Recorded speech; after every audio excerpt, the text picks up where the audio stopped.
Sanjay Jha, the Congress has unwarranted ambitions, or so Swati argues, that you've got a situation where implicit in what the Congress is saying is that we will be at the center of the opposition fight against the BJP.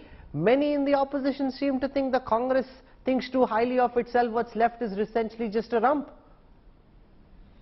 Rahul, politics is the art of the possible. And if you look at what the Congress has been articulating, I was glad to hear Mr. Kharge take a very, optimistic or a very sanguine position on what can happen in 2024. It is born out of a mathematical reality. One is that most of the other, regional parties, some of them having a national ambition, and they have every fundamental right to have one, they are still at the end of the day regional satraps. They don't have an influence beyond maybe one state or maybe 2 or 3 states. So the Congress is the default national alternative to the BJP.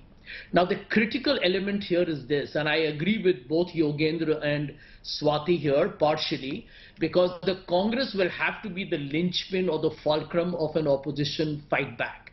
Now the critical thing here is this: the Congress needs to realize this, and they need to do that without wasting any further time, that the seats that it fights against the BJP is what will determine whether Mr. Modi comes back to power or doesn't. And that's been the weakest link of the opposition. Wherever Absolutely. The Congress is directly in fight with the BJP has almost taken 90% strike rate against them. So the Absolutely. Congress is the Rahul, weakest link, and you can't have a situation where the leader of your alliance is actually your weakest link. Absolutely. And Rahul, that is the point I wish to make.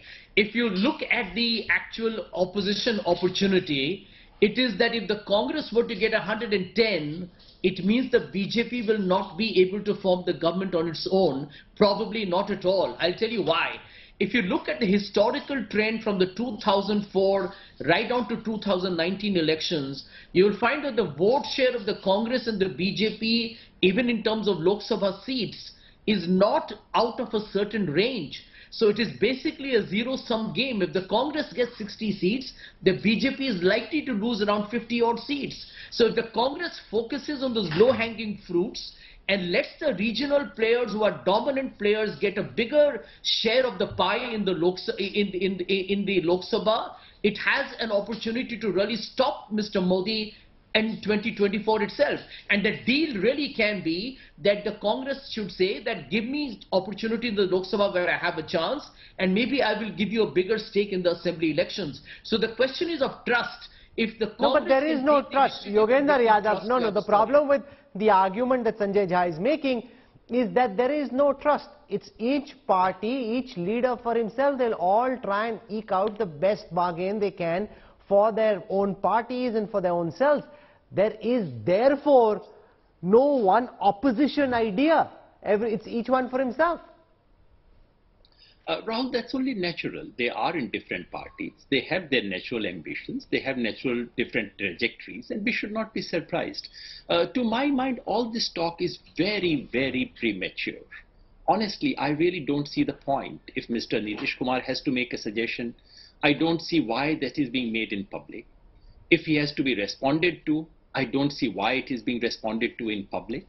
To my mind, and thank God, opposition unity and who is going to lead the opposition unity, etc., will not be decided in television studios, will not be decided in press conference, cannot be decided in the next 6 months in any case.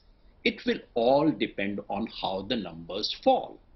And to my mind, in all probability, this will not be decided even before the 2024 elections begin.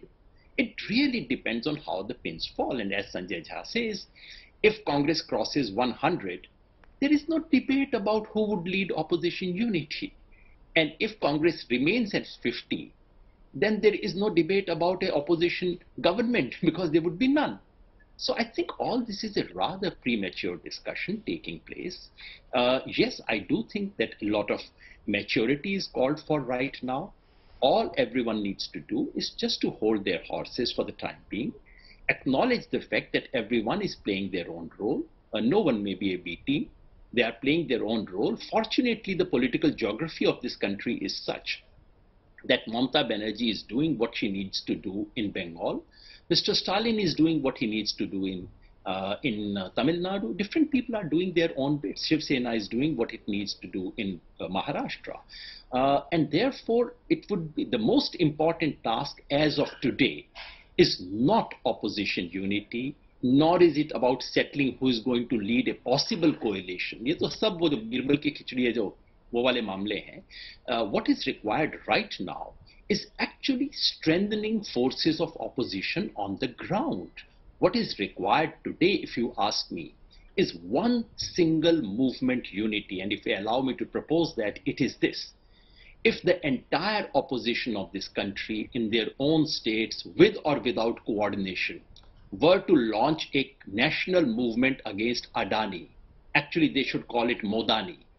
If there is a national movement against Modani model that is being imposed on this country, there is no need for Gathbandhan, there is no need for seat talks, there is no need for settling who would lead the coalition.